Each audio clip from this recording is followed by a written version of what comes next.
Syada yang berlokasi di Gang 4, Jalan Raya Pelabuhan Tanjung Priok, Jakarta Utara, memicu sebuah kerusuhan besar.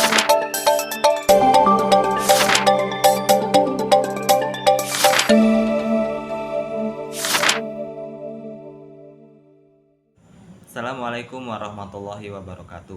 Perkenalkan, nama saya Muhammad Fili Syuhada.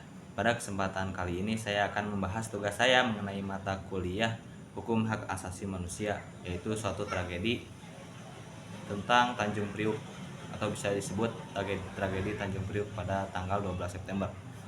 Tragedi Tanjung Priuk merupakan salah satu peristiwa kelam dalam sejarah pelanggaran hak asasi manusia di Indonesia yang terjadi pada tanggal 12 September 1948 di kawasan Tanjung Priuk, Jakarta Utara.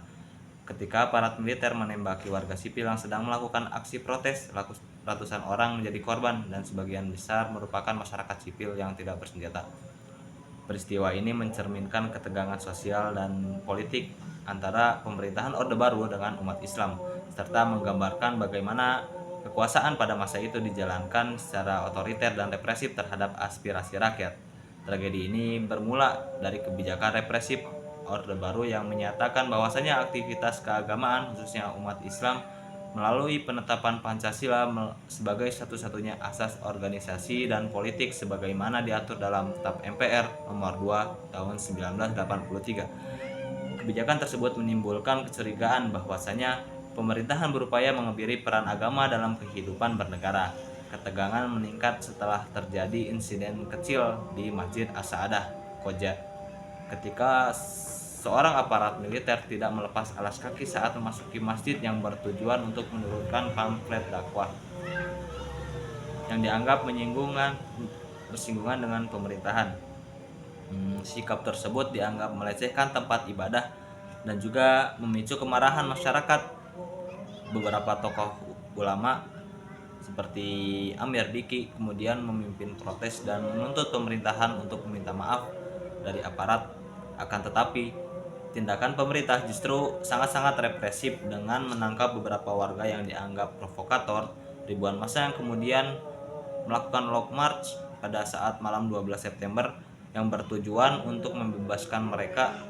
Akan tetapi, aparat militer yang menjaga pada saat itu menembaki massa tanpa peringatan yang menimbulkan korban jiwa yang sangat banyak. Pemerintahan menyatakan bahwasanya korban jiwa hanya 24 orang. Akan tetapi, laporan masyarakat dan lembaga independen menyebutkan bahwasanya korban mencapai ratusan orang dengan banyak yang hilang dan tidak pernah ditemukan kembali. Penyebab utama dari tragedi tersebut bukan hanya insiden di masjid, tetapi merupakan akumulasi dari ketegangan ideologis dan politik antara pemerintahan yang paranoid terhadap gerakan Islam dan masyarakat yang menuntut kebebasan beragama. Pemerintahan Soeharto saat itu menerapkan bahwasanya pendekatan keamanan yang berlebihan, memperlakukan kritik sebagai ancaman terhadap stabilitas negara. Pendekatan militeristik yang menggantikan jalur dialog dan setiap gerakan sosial yang dicurigai sebagai upaya subversif yang mengakibatkan Tanjung Priuk menjadi simbol represi negara terhadap rakyatnya sendiri. Dampaknya begitu luas, masyarakat hidup dalam ketegangan, banyak keluarga yang kehilangan anggotanya tanpa tahu nasib mereka bagaimana, dan juga kepercayaan terhadap pemerintahan semakin menurun drastis. Secara politik, tragedi ini memperdalam jurang ketidakpercayaan antara umat Islam dan negara, yang menjadi salah satu pemicu lahirnya gerakan reformasi pada tahun 1990-an. Karena masyarakat semakin sadar bahwasanya kekuasaan tanpa kontrol hanya akan melahirkan ketidakadilan dan ketakutan. Setelah kejatuhan Soeharto pada tahun 1998, tekanan publik mendorong dibentuknya Komisi Penyelidikan Hak Asasi Manusia atau bisa disingkat KPP-HAM di Tanjung Priuk oleh Komnas HAM. Hasil penyelidikan menyimpulkan bahwasanya telah terjadi pelanggaran HAM berat seperti pembunuhan, penyiksaan, penangkapan sewenang-wenang, dan pengalihan paksa.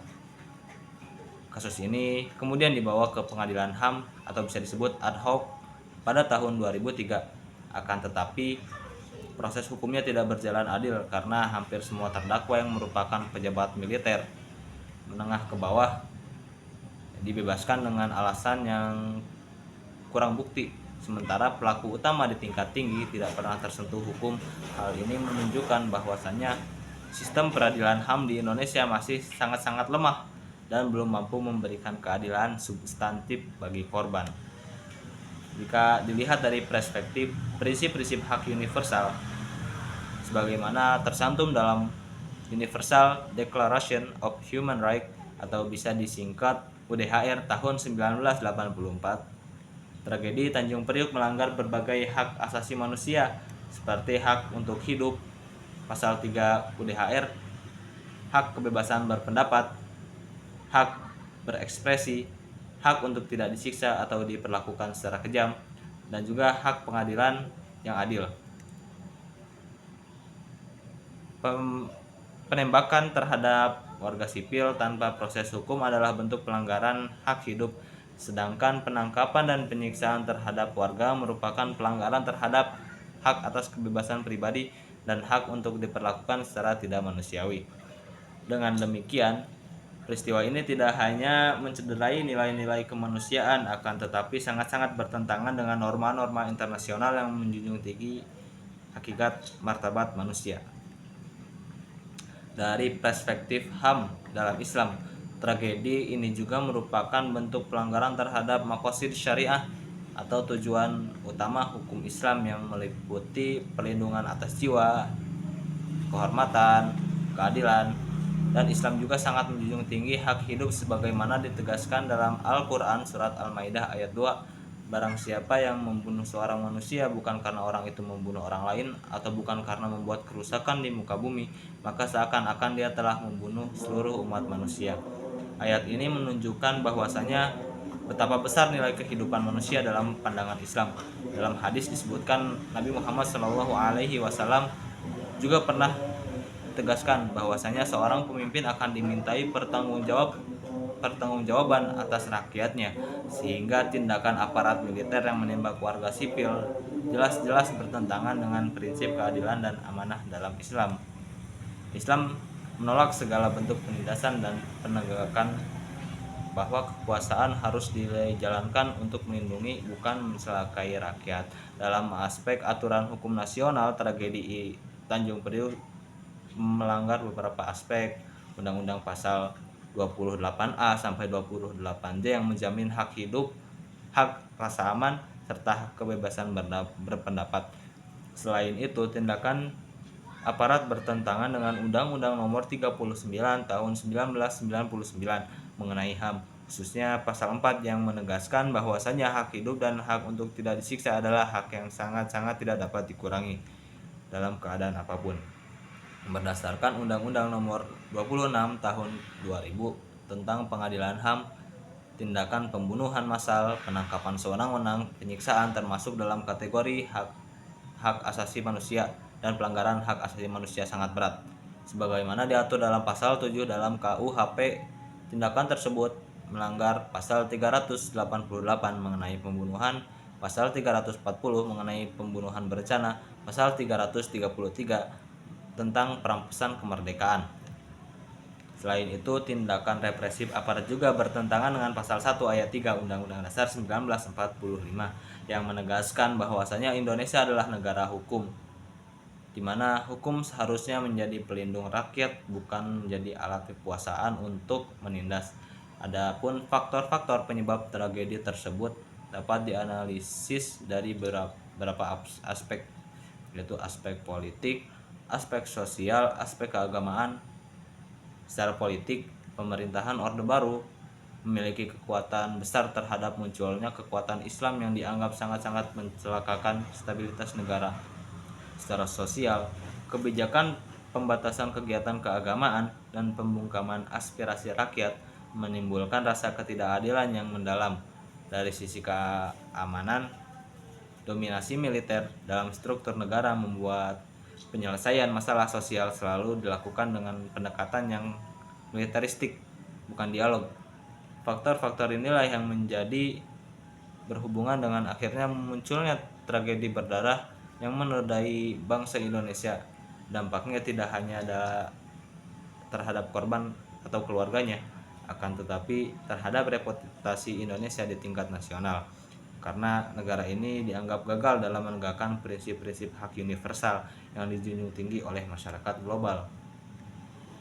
Sebagai solusi atau refleksi diri, tragedi Tanjung Priuk harus dijadikan pelajaran penting agar negara-negara tidak melakukan hal-hal yang sama, dan juga untuk menegakkan keadilan tanpa diskriminasi.